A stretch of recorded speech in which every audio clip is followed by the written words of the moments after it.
Now, see, driving the interview, firstly, it's, if we cannot drive it smoothly, it's better we don't drive it. Okay, that's like a big caveat. That's like a big, like a warning sign. If it looks like you're driving an interview, possibly, then they'll be like, beta, interview hame lena hai, tumhe nahi kind of mindset kicks in. Okay, so it's better to be careful. So again, now if you take that warning away, how you drive the interview is, again, like, don't make it forced. And secondly, you just nudge, you don't drive. Like, the driving word is a very strong word. I would suggest you nudge. You basically, if I'll just give you an example from my 2000, I don't even know which interview was this, but so one of the members just asked,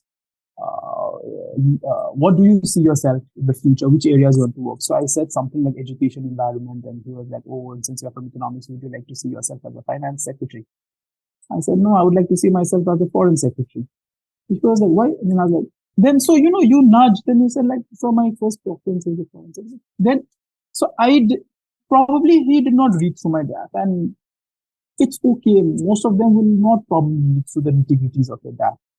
So I could have very well carried, like, if given an option, who would not want to work in the finance ministry or be the finance secretary? So I could have easily answered also, I would like to see myself as the finance secretary and, just carry on with that thing. But I just stated that I would prefer, so I did not state, sir, mera preference first foreign services, aap dekh lijiye. Nothing like that. I said, I would like to probably see myself. So you just nudge that. And then he asks, acha, your first preference is foreign service. So that way is you just organically nudge the interviewer. Secondly, when you nudge the interviewer, ensure that it is in the area of the question. Now, if he's asking a question about, just say something about the Indian economy, inflation. Okay, and probably you have no idea of economics, and that's perfectly fine. Not everyone has an idea about everything. Inflation, unemployment, he asks. Now, if you start nudging about there you want to put in like something like foreign policy, then it looks very forced. So try and nudge in the area of the question itself. If you're not comfortable with the inflation question, and if you're more, just say, comfortable with poverty or inequality in India, then you can somehow link poverty, inflation to inequality.